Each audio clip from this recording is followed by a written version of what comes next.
Number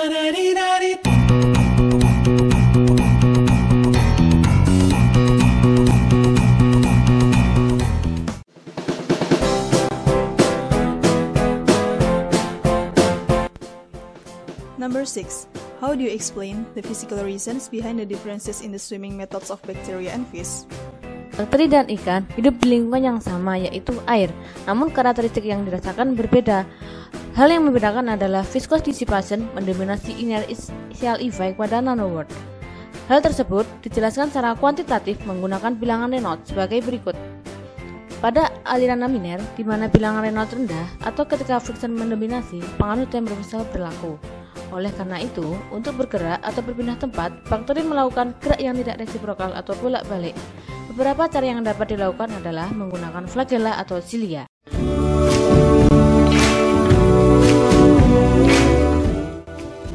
Number 7. How do you explain why engineers need to design and develop efficient machines even if energy is always conserved? Hukum satu termodinamika menyatakan bahwa energi itu kekal, yang berarti total seluruh energi di alam semesta konstan. Hal tersebut dapat tercapai ketika kita memperhitungkan energi termal yang merupakan disipasi energi. Tidak semua energi dapat dikonversi dan dimanfaatkan menjadi useful work. Jumlah maksimum useful work yang dapat dilakukan oleh sistem dijelaskan dengan delta F.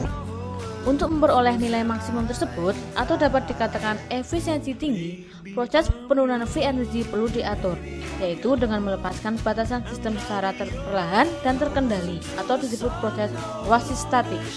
Dengan demikian, peningkatan entropi sistem tidak terjadi secara drastis atau equilibrium baru tidak jauh berbeda dengan equilibrium sebelumnya. Number 8. How do you explain why cells membranes are able to push fluid against a pressure gradient? Konsentrasi di dalam sel lebih tinggi dibanding lingkungan di luar sel karena sel berisi molekul-molekul solut. Secara spontan, sistem, yaitu fluida di dalam sel dan lingkungan akan menuju equilibrium dengan cara melakukan aliran dari atau ke dalam sel. Dinding sel merupakan membran semi-permeable dengan celah cukup kecil sehingga hanya molekul solvent yang dapat melewatinya, sedangkan molekul solut tertahan. Akibatnya, aliran yang diizinkan adalah aliran solvent dari konsentrasi rendah ke tinggi. Tapi, aliran tersebut berlawanan dengan prinsip terjadinya aliran, yaitu dari tekanan tinggi ke tekanan rendah. Peristiwa tersebut seolah-olah melawan pressure gradient. Tekanan yang dibutuhkan untuk mencapai equilibrium diperoleh menggunakan Van Hoff relation sebagai berikut. Terdapat hal menarik di sekitar membran bagian dalam, yaitu depletion zone, di mana pada depletion zone terdapat penurunan konsentrasi secara drastis. Akibatnya, di dalam membran terdapat perbedaan tekanan di mana tekanan di membran bagian luar lebih tinggi dibanding bagian dalam, sehingga dapat terjadi aliran dari luar sel ke dalam sel. Proses tersebut terjadi secara spontan untuk menurunkan free energy dari sistem. Number 9. How do you describe the physical method that molecular machines use to extract useful works? Useful work diperoleh ketika terjadi proses transduksi free energy. Pada sistem yang telah kita kenal sebelumnya, di mana tidak terdapat reaksi kimia, free energy transduction disebabkan oleh entropic force. Tapi, pada molecular machine tidak terdapat temperature gradient.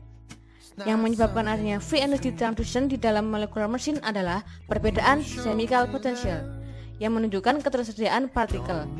Pada proses tersebut, tidak hanya terjadi transfer energi, tapi juga transfer molekul. Proses free energy transduction menuju keseimbangan chemical potential.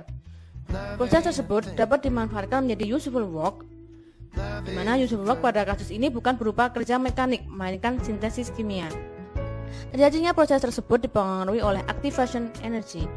Ketika activation energy cukup tinggi, tidak terjadi reaksi dan seolah-olah sistem sudah equilibrium. Pada kondisi tersebut, free energy tersimpan untuk sewaktu-waktu dapat berubah dan digunakan untuk melakukan useful work.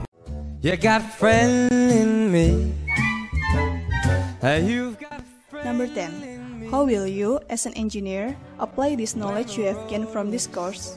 Nanobot memiliki alat gerak berupa flagella. Prinsip kerja flagella dalam melakukan gerak di dalam darah tidak jauh berbeda dengan bakteri.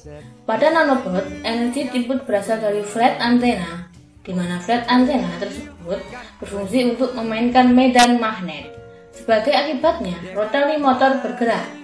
Gerakan rotasi tersebut digunakan untuk menggerakkan flagela. Gerakan flagela tersebut tidak resiprokal. Sebagai akibat dari perbedaan luas permukaan flagela, diperoleh resultan gaya ke salah satu arah. Number 1. How do you define living organisms? Definisi living organism ditinjau dari entropi. Berdasarkan hukum 2 termodinamika, entropi suatu sistem yang terisolasi tidak akan menurun. Statistical postulate menyatakan bahwa sistem yang terisolasi jika dibiarkan cukup lama akan mengalami thermal equilibrium. Equilibrium bukan merupakan satu microstate, melainkan distribusi probabilitas dari microstates yang memiliki kemungkinan disorder paling besar yang diizinkan oleh batasan-batasan fisik.